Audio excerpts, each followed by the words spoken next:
Hello folks, welcome back to the channel. Today we're going to be finishing the May-June 1942 turn. I'm not quite sure how long this video is going to be because you never know. Turn could end as soon as we start rolling for it. The turn could end, but we'll just see what happens. So we're on the Communist Impulse. This is the 9th impulse of the turn. So I'm going to do the movement for the Communists, namely the Soviets.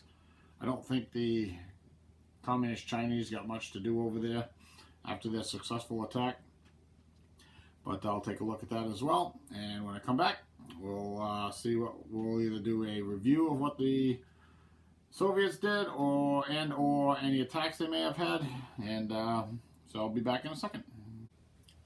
Okay, here's what the line looks like at the end of the Communist Impulse. It doesn't look too bad. They did rail out the Krasnodar factory. The Communist Chinese did move up in a couple places. Moved up some troops into the line and occupied that desert hex that the Japanese had abandoned. So they are making some kind of effort over there against the Japanese. So next up is going to be the democracies. So I'm going to do them, and I'll come back with a summary of them and any attacks they may have or any stuff like that. And I'll be back in a second. I had forgot to mention that the Communists rolled a 6 for weather for this turn, so that will be the exact same weather as it was the last set of impulses. So it's just rain and north monsoon, and that's it. Other than that, didn't affect anything. I finished up the democracies. The U.S. is definitely getting some presence built up inside the United Kingdom right now. We have some Italians in France. That was from a couple impulses ago. Down here in Africa, Rommel's doing his thing, but there's still quite a bit of troops down there. I don't know how far he's going to get. Over here in Iraq, the Free French are moving up through Iraq and into, where is it? Right here, the other part of Iraq. So the Turks are gonna have 2 fronts now, maybe 3. Still got the Russians there too. Over here in China, the nationalists didn't do anything. They have that attack weakness, remember? So they really can't do much. The Commonwealth, that should be flipped. That railed there. There. Okay, they're just trying to hold the line in India. And that's about it for the democracies. Now we're going to move on to the fascists, and I'll be back with, I'll do all the movement and everything, and I'll be back with any attacks they have. Okay, we're going to have a sub-action up here in the North Atlantic, possibly. The Italians did add their subs to that pile over there.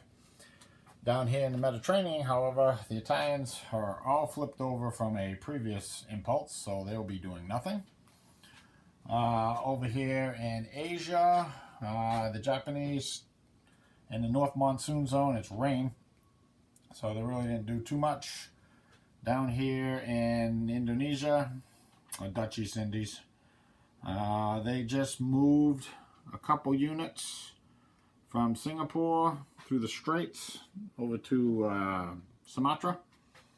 They're not quite ready for an attack yet on any of those Dutch units. They did occupy Sarawak, and that's about it. There's really not much else they could do. So let's go over to the Eastern Front first. Oh, down here in Africa with the Germans, they just moved some units around. That was about it. They don't have an attack. They don't have enough to make an attack. So let's go take a look at the Eastern Front, which is usually the front with the most activity. First up, we have a ground strike. There are no Soviet fighters to intercept this Stuka. It's a 5-point Stuka. And we're going to ground strike these 2 units. There's a 2-4 and a headquarters there. Grab some dice. So the 2-4 will be the green die. We're looking for 5s. And the green die gets flipped, which is the 2-4, naturally, and the headquarters stays where he is. And Germans can't get a break on that, I guess. Alright. Well, he'll go home and land. I think he'll land in, what is this? Vrshlovgrad. That is. Alright, so this is actually a 5-to-1 attack. We have no German headquarters here, but there's a Russian headquarters, and he's going to use HQ benefits for defense. So it's going to be a 5-to-1 on the Blitzkrieg table, -1 for the HQ benefits, +1 for Blitzkrieg, +1 for the flipped unit. So that's a total of 5-to-1 +1. On the Blitzkrieg table, let's grab a die. That's what we get here. Blitzkrieg, 5-to-1. Oh, bad roll. 4. 4 actually becomes a 5, which is star B. It's not actually what the Germans want. They want to kill units. Instead, they're all going back over there to come back a turn later. Star B. So no German units are flipped.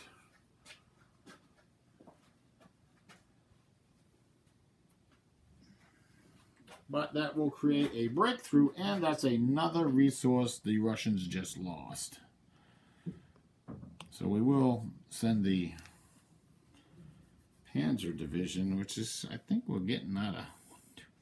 We're still in supply. We're still in supply. Well, the supply is really touchy over here in the Eastern Front.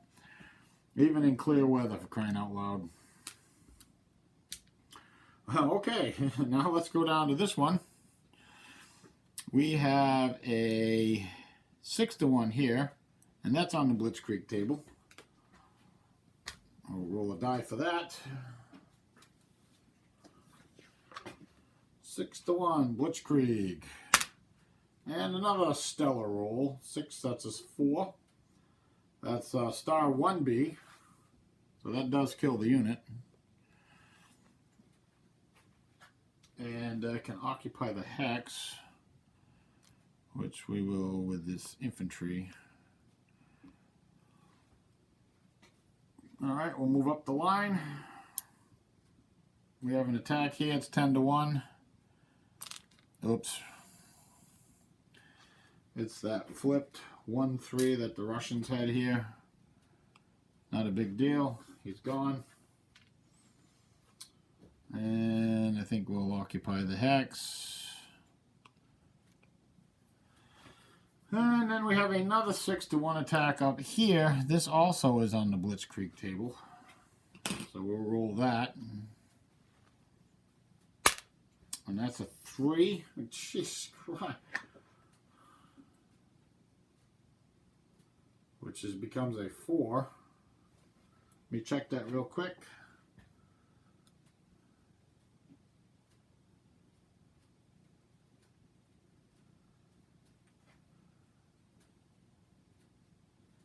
I gotta check something real quick here.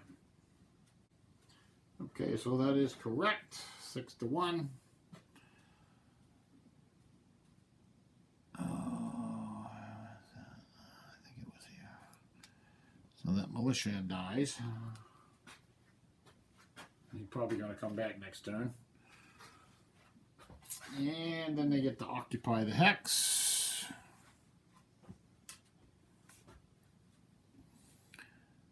And then we're going to go take care of the sub action. Do I have any armor? I think I do, somewheres. Oh, mechanized. So it's not a breakthrough. It's just occupy the hex.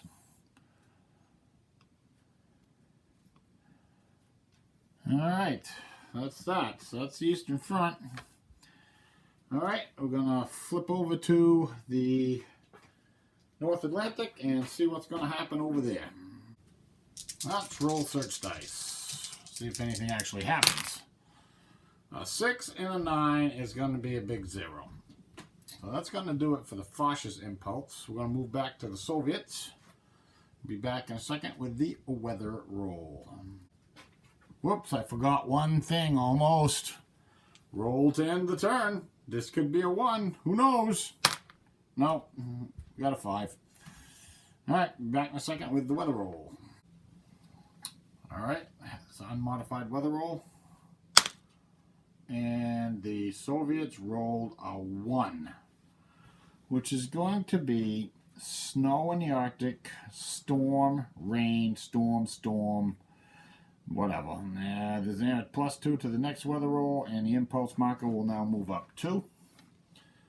That's really fantastic for the Germans. I'm sure they're so happy with that, and I'm going to get that marked down. I'll do the Soviets impulse of movement, and we'll come back. We'll see if they have any attacks or not, and we'll go from there.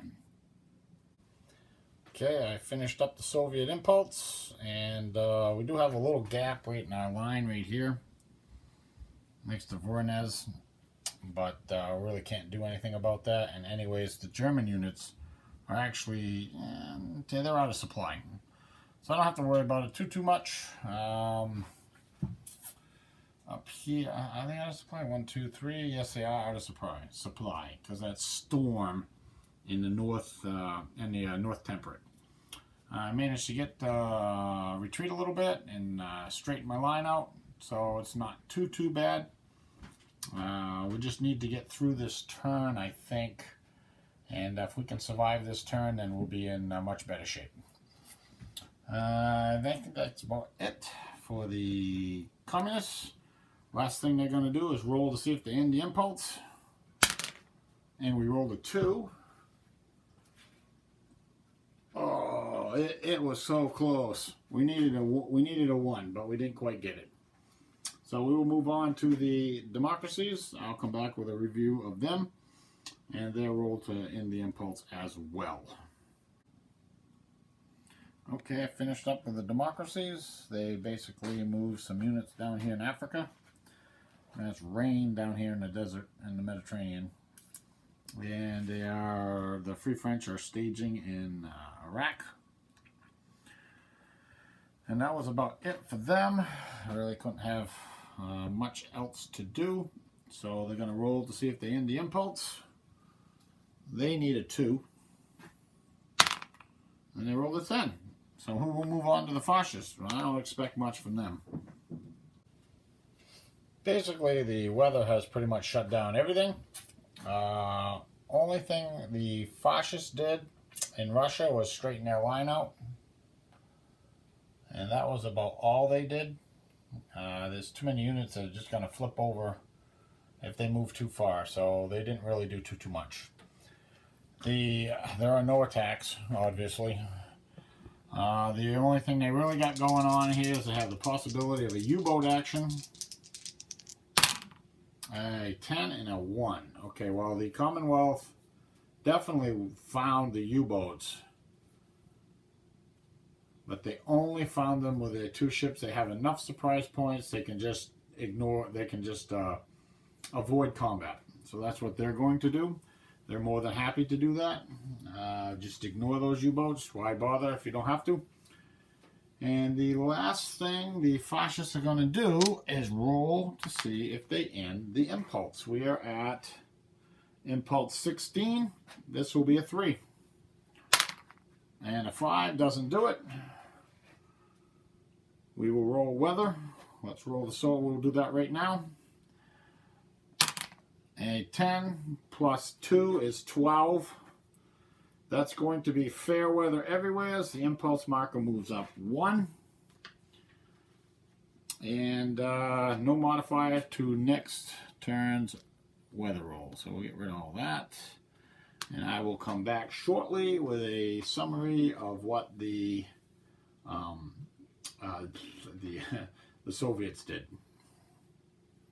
Yeah, the Soviets built their line. Again, the problem that the Soviets are having right now is they have a bunch of units that are flipped over and no HQs really around to reorganize them. Actually, no, I take that back. I think I'm going to do something different with them. Maybe a 1 minor change. I think I will. I'm not going to. All right, I'll just leave it. Yeah, and That's not really anything else going on. I think that what they're going to do is just roll to see if they end the impulse. We are up to, I believe, a 4. So we need a 4 to end the impulse now. This is impulse 18. Let's roll a die. And the Soviets have successfully ended the impulse. So I got to roll U.S. entry still, because the Japanese are still neutral towards America. And I'll do the partisans, and I'll come back with a summary of production. Okay, U.S. entry was a total of 4 added and to the fascists. The partisans, we have a partisan in Russia. There was no partisan. There was a chance for France, but the roll didn't come out right. And also a chance for South Africa, but again, the roll was too high. Okay, production. Let's go over production. Okay, so the Germans produced 52. Some of these numbers have cadres in them. 52, started with 43 and spent 47. The Japanese produced 28, started with 26 and spent 26. The Italians produced 16, started with 15 and spent 17. The Soviets produced 46. 5 of that was Lend-Lease from America. Started with 40 and spent 39. The Commonwealth produced 22. 3 of that was Lend-Lease from America. Started with 18 and spent 21. The United States produced 49. Lend-Leased out 10. Started with 9 because they were at minus 30 and spent a total of 10. The Chinese produced 4, started with 4 and spent 5. The Free French produced 3, 2 of which was Lend-Lease from America. Started with 4 and spent 7. So these are the production, what's getting built this turn. I'm going to get that on the map, on the circle rather, on the map. And one other thing I want to mention as a note. Right now, the fascists are producing 95, and the democracies and the communists are producing 114 total. So if the fascists really want to try and win this game, they're going to have to get their thumbs out. All right, so I'll get these on the circle. I'd like to thank you for watching. Like, subscribe. Appreciate all that, and I will see you next time.